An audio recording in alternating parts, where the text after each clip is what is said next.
pas mal d'activités au centre Jean-Claude Tremblay à la baie, mais aussi à Chicoutimi. C'était le tournoi de hockey qui se tenait du 15 au 17 avril de l'Association des travaux publics. Le but de tout ça, bien, amasser des fonds, s'amuser, jouer au hockey, mais aussi faire connaître les différents intervenants du milieu des travaux publics. J'ai rencontré différentes personnes. Voici le reportage.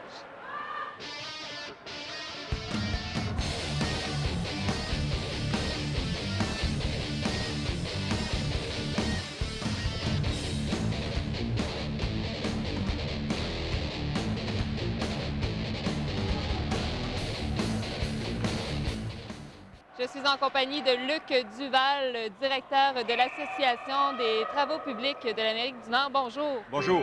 Donc, vous êtes ici tout particulièrement pour ce fameux tournoi. Qu'est-ce qui se passe exactement? En fait, c'est un rendez-vous annuel pour nous. C'est la 25e édition et c'est un tournoi, une des activités de l'association qui tient à faire connaître l'association, mais aussi à créer des liens avec les différents corps des municipalités. Alors, pour jouer dans une équipe, c'est des équipes de ville. Il faut être un employé municipal. Et donc, ça prend un col blanc, col bleu, pompier. On a des conseillers municipaux qui sont là aussi, à même l'équipe.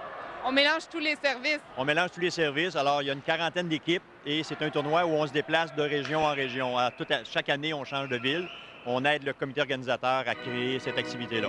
Mais là, vous m'avez mentionné tantôt qu'il y avait aussi l'aspect économique. Vous remettez les fonds à des organismes de la région. C'est ça. Ce qui est important, oui, c'est en fait, le TPA aide à faire le tournoi, et tous les fonds qui sont recueillis sont remis à des organismes à but non lucratif de la région, qui est choisi par le comité organisateur. Et là, la fin de semaine se passe comment? Est-ce qu'il y a des lieux de rencontre après les parties ou est-ce que vraiment il y a la naissance de liens qui se tissent? C'est sûr que beaucoup d'équipes sont à toute heure de la journée quand même et de la fin de semaine. Donc, beaucoup d'équipes se regroupent dans les hôtels, se regroupent dans les bars. Comme là, il y avait des parties de hockey hier canadiens. Alors, il y a eu beaucoup d'échanges dans une des brasseries où j'étais. Alors, il y a beaucoup de plaisir. Et ici, il y a souvent un salon VIP. Après ça s'échange après les parties à la cafétéria, des choses comme ça, autour du bar. Alors, c'est quand même une activité qui a été pressentie ici. Fait que c'est sûr qu'on va avoir une 26e édition. Oui, une 26e édition qui, théoriquement, devrait être à Vaudreuil-Dorion. On connaît déjà la ville qui a été choisie. Il y a plusieurs villes en nomination qui s'inscrivent pour avoir ce tournoi-là. C'est quand même un tournoi prestigieux. 40 équipes, c'est quand même 500-600 personnes qui arrivent dans ta région, dans ta ville. Alors, économiquement, c'est très bon pour les commerces et tout. Alors, on a déjà choisi Vaudreuil-Dorion pour l'an prochain. Excellent, on vous retrouve l'an prochain. Merci beaucoup, M. Duval. Merci.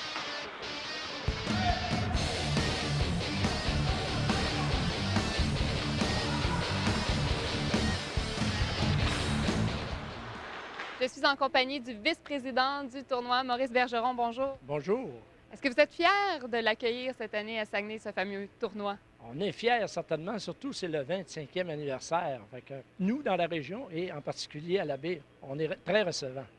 C'est ce qu'on m'a mentionné et c'est aussi un lieu de rencontre, mais aussi des parties qui se font dans le plaisir.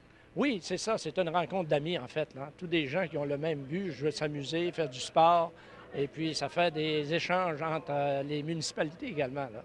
Et jusqu'à maintenant, tout se passe bien? Actuellement, tout va bien et on espère jusqu'à la fin du tournoi, le dimanche au soir. Qu'est-ce qu'on peut retrouver comme autre activité entourant là, le tournoi? Est-ce qu'il y a des particularités, des soirées VIP? Non, disons que c'est un tournoi surtout de la fraternité. Fraterniser entre joueurs, prendre une petite bière au bar après. Et puis, c'est ça qui est important, c'est avoir des échanges intermunicipaux aussi, pour échanger des contacts, toutes des petites affaires qui peuvent se passer sur le terrain au travail. Là, c'est du réseautage, c'est le moment aussi. C'est de quoi qu'on discute à l'extérieur des parties ou même pendant les parties? Est-ce que vous avez eu le temps de prêter oreille? Oui, naturellement, que là, on vient de rencontrer une équipe de la Chine. Hein, ils nous disent toutes leurs petites affaires, leurs petites aventures. Puis c'est ça qui est important. On a le même but, c'est de sociabiliser. Fait que le hockey, c'est une façon de se dire, oui, on se rencontre en jouant du hockey, mais c'est surtout l'après-match qui est important, d'échanger entre amis. En fait, on se fait des amis. Mais c'est ça, je me demandais, est-ce que justement les gens sont compétitifs? Oui, naturellement qu'il reste toujours une partie compétitive, mais ce n'est pas le but principal. Le but principal, comme je dis toujours, c'est Fraterniser, échanger, oui.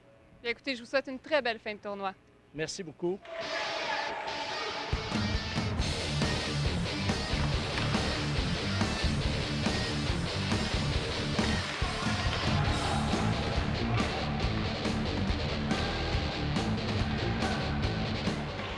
C'est ce qui m'a fait à mon périple à cette 25e édition du tournoi de hockey de l'ATPA. Mais ce que je retiens de tout ça, c'est vraiment un point où est-ce que les gens se rencontrent, échangent entre eux, s'amusent, jouent au hockey et c'est la ville de Saguenay qui l'accueillait. Je pense que les gens sont très fiers de la région. Évidemment, il y a des répercussions économiques, mais aussi les fonds qui sont amassés pendant le tournoi sont remis à des organismes de la région. Que de bonnes nouvelles.